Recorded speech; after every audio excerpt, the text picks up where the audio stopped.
Yes. Do you give me permission to use your likeness, your voice, and your image at this time? Yes, Hope, I do. Okay. Now, before we start, do you have any questions? No, I meant questions about what's going to happen. You should have some questions. What questions about what's going to happen? No, I think you told me we're gonna ask each other questions back and forth, and then you're gonna edit out everything that makes you look bad. Right? No, I'm not going to edit out everything that makes me look bad. Well, that's what you said. I'm just being respectful that there may be certain answers that in retrospect we may be like, oh, maybe you don't want that, no. But so Ken, last name undetermined, but our friends and family know you well. Okay, so you're here on this show. This is ReJUNeions on my Hope More show, where in the month of June, I'm reuniting and reconnecting with people who refreshed me over the years. And the first one was dealing with reuniting with some of my queer Christian friends, I'm gonna say. And the second one was reuniting with some clients of mine who did time in prison. And one was innocent, one was guilty, but he really messed up an opportunity. But at the end of the day, it was really great connecting with them and finding out how they're doing today. So I wanted something a little bit more lighthearted, but I don't know how lighthearted it is. You have been asked to be on the show because you are my first love. Cue the music. We don't have rights for it. You are my first love, and many years ago. And it's so funny because when I think about it, I was like, you know what? Michael Williams, my next door neighbor, was my first love, but I digress. Yeah. But when it comes to like mature, like, oh my God, I can't live without him type of person, you're that person for me. And so you're very brave to come out here. I get to ask you questions and you get to ask me questions. But the overall arching purpose is to determine what like love lessons we learned, Okay. You and I both, assuming that you did learn something. Do you think you learned something in a relationship? Oh, absolutely, Hope.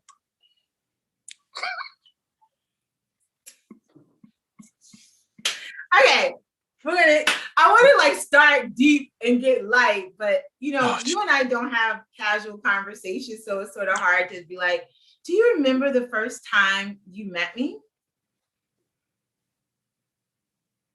Oh, that was a softball.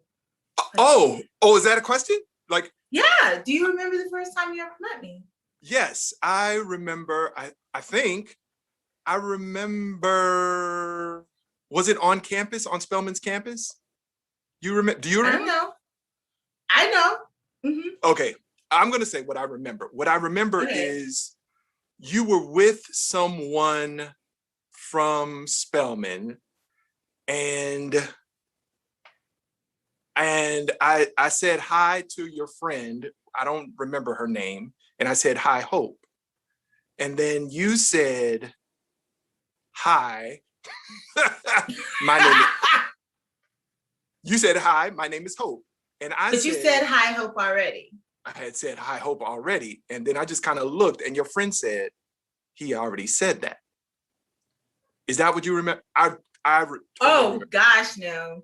Okay, I remember, but it may not have been the first time I met you, because I already saw you, because you were both in gospel choir and you were singing. Right. You were singing a John P. Key song. New Life. I can't remember. Yeah, New Life Choir. And you were singing, and all the girls were like, "Oh my God, because we thought you were shy, like, and couldn't probably do anything. We were like, "Oh, bless his heart, he's going to try to sing." And then you started singing, and we were all, New Life was extra drama. I didn't meet you that night, but somehow I think we sang at King's Chapel, and it was like past the peace communion Sunday or something, and we passed the peace and we had to hug. And like when I went to hug you, you said something like, you called me beautiful or sweet or something really nice.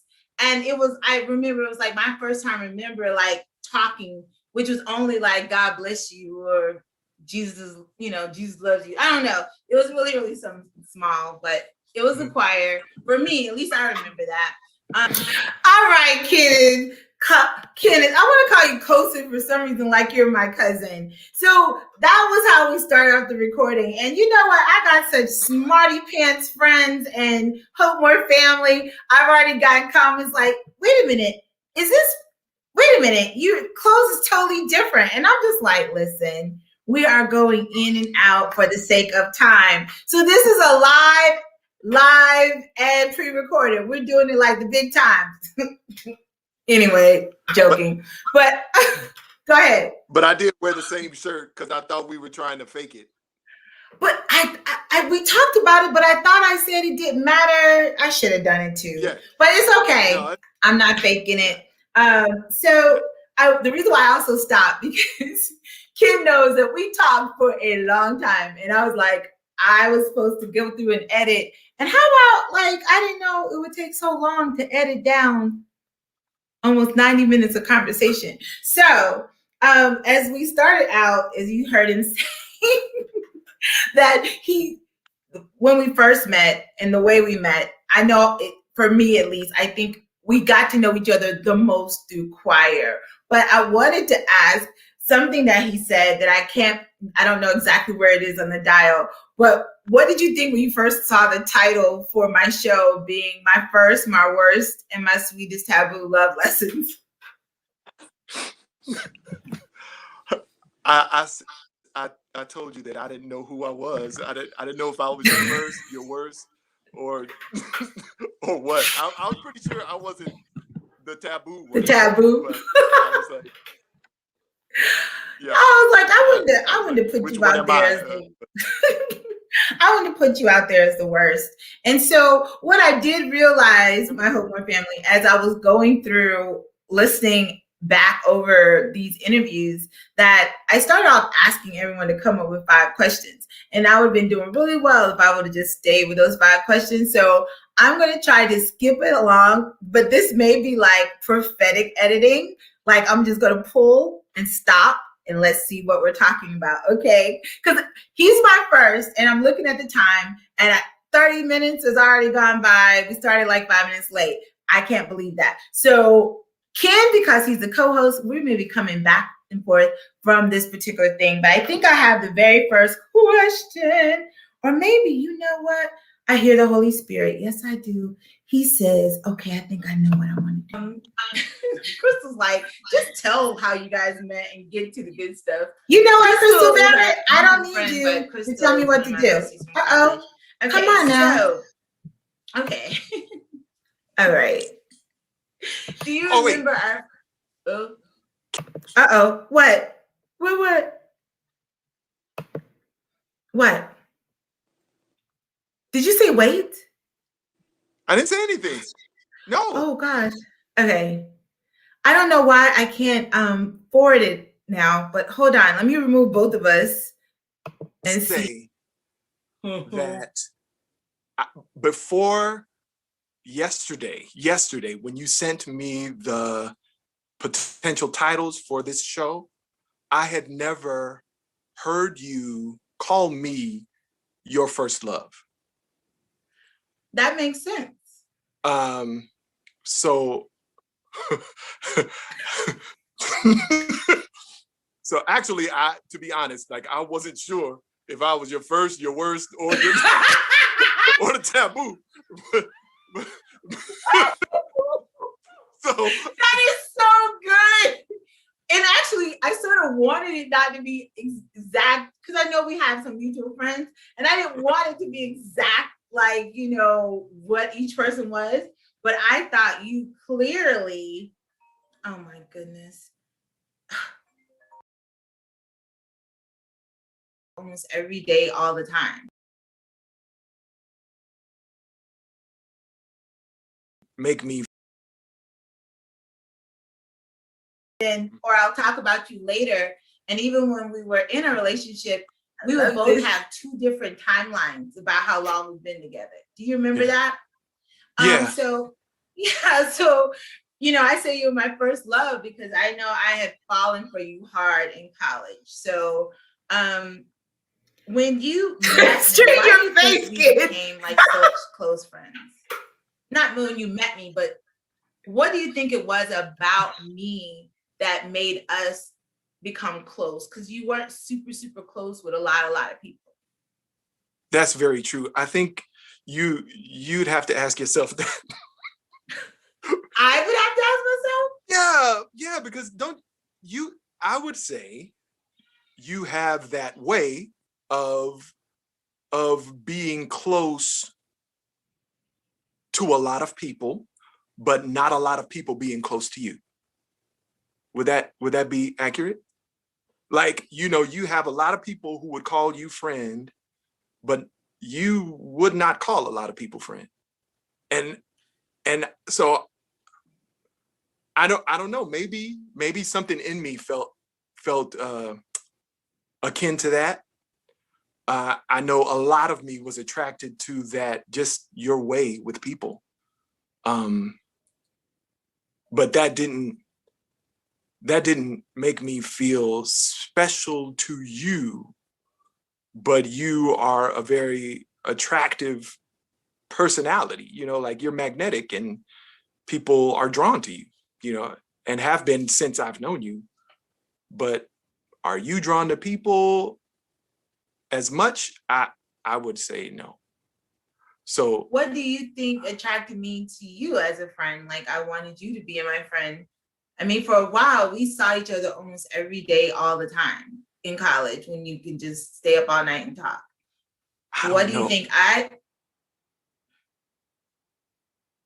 don't know. Hope I don't know. Like I think at least on the surface, both of us were at the time serious about holiness.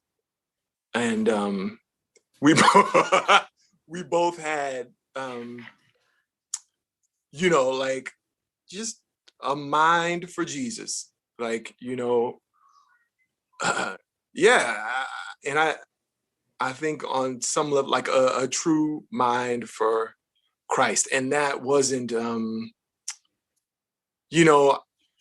I don't think with any other agendas, around it. Like, I mean, I know I was trying to find my way, and I don't know, you were a lot more into the church than I was for a longer period of time, but because you were so talented, I felt like you could have easily been different. Like, you could have easily been arrogant or even though you probably wouldn't call yourself light skinned. That was but I was like, that was right coming, off the late 80s, going early 90s, where L.B. Short and lighter skinned men thought they were so awesome, a lot of them. So a part of me was like, he's so humble. He can sing and he's lighter skinned. And I was just like, that was very different. Like, I just thought you were really, really nice. Like, you were just like super, super different than what I would have thought you were going to be. Okay, so there are pearls in this story. Do you remember? Well, we've already talked some of this. I feel weird asking on camera because I feel like we've had so many conversations over the almost 30 years that I know sort of the answers or what you may say.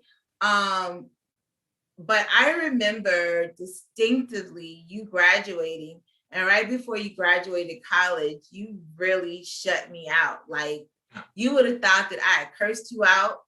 You would have thought that I had I just didn't understand. I mean, like, we went from being super close to like you're graduating, I think your dad came down on stuff, and I didn't get to, like, I was not invited to nothing. And I was just like,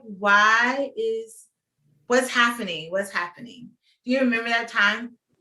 I do remember that time. And I was telling my wife and daughter about that time. She asked me, we went on this walk just this week, and she asked each of us, our daughter's 9, and she asked each of us, after not even wanting to go on this walk, we started talking about just like deep things. And I was like, that's really cool. So she asked my wife, Christina, what was an immature time in your life? Like, what was something that you did that was really immature? And Christina answered, and then she asked, what about you, Daddy? She was like, what have you done that was really immature? And I had to, think about it. And I said, Hope? And she's like, yes. And I said, my last year in college, I shut Hope out for no reason and with no notice. And I said that was a very immature thing to do. I do probably one of the most immature things to do. Yes. So your question was, do I remember? Yeah. And I absolutely remember And why that. did you shut me out? I shut you out in retrospect, or in hindsight. I think now that I shut you out is because, and I remember not around the graduation time, but I remember going to Perry and something happening in Perry that you did not, do. You did nothing negative, but something in me just like completely shut down, so much so that on the drive back, I had no words. Like, and I know I feel like that was first semester of my senior year. So that my whole senior year, we were not really talking. But I might be remembering that wrong. Or if not second semester, like the beginning of the second semester or something. But it was after I came home with you, and during that trip to Perry, and which was like not the first time I had been to Perry. Yeah. So you know what? I don't remember when, but I don't remember when this was, but you and I both during the holidays attended a conference in Atlanta, and you were like my only friend that had an extra key to my car. And at the end of that conference, you were supposed to ride back with me to Perry. And at the end of that conference, you gave me my key back without telling me why. And I was like, it was just weird. It was very like, here's your key. And you're like, I'm not going back with you to Perry. And I was like, okay. But I don't know if that was your last year. I think it could have been, but it was just sort of like, whoa, why is he, what happened during this conference? What happened? Like, so what happened? That must have been after we came back from Perry. Because like I remember going to Perry, coming back, something happening in Perry when I just had no words, but I completely shut down. Why did I do it? In hindsight, I think that I did it is because we were getting so close and so connected that, I mean, sex was the only thing we could have done to get any closer. Like, I think that we were too close, and we were too close without. Yeah, like totally subconsciously, like I didn't have the language to say why, but I think that maybe I wasn't ready at the time to be married. Maybe like something inside me knew that although we were meant to be close friends for over 30 years or what have you, like we weren't meant to be husband and wife. But I couldn't tell, or I had no language to flesh out what we were to be if we weren't to be that. So you know, instead of trying to talk out my feelings or trying to talk out where I was, I just shut down and retreated into myself. Let me ask you, Ken. That was a pretty vulnerable moment. And I was like, let me stop it right there. When you and you know, this is about love lessons, it's not just about reminiscence. So I'm gonna skip ahead and we're gonna go to my worst.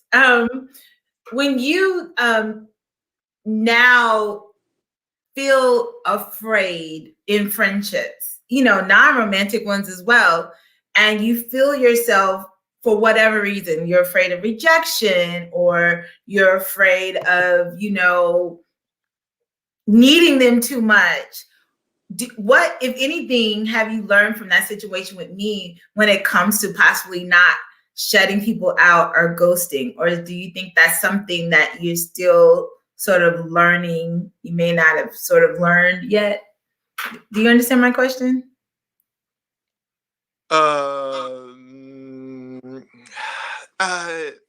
No, I don't. No, I don't understand you. Okay, your daughter asked you, like, what is something that, you know, you did that was immature, and you said shutting me out your last year in college. Having understood that lesson, have you been able to reflect on that, and that aid you in not doing it to other people who you care about, whether it's family or friends, or was that very case specific? It was very case specific. Yeah, I don't think there's been anyone that has gotten as close to me as you. I don't think. Yeah, so there's no need. There was no need for that. Yes.